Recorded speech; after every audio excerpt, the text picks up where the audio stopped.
अशक्य जे जे जगी सहज ते तुम्हालाच शक्य.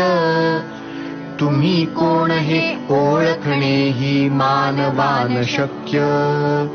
जी जी इच्छा मनी धरावी पूर्ण तुम्ही करता. जे जे तुमच्या मनात येईल करून दाखविता. भूत भविष्य वर्तमान हे तुमच्या हातात.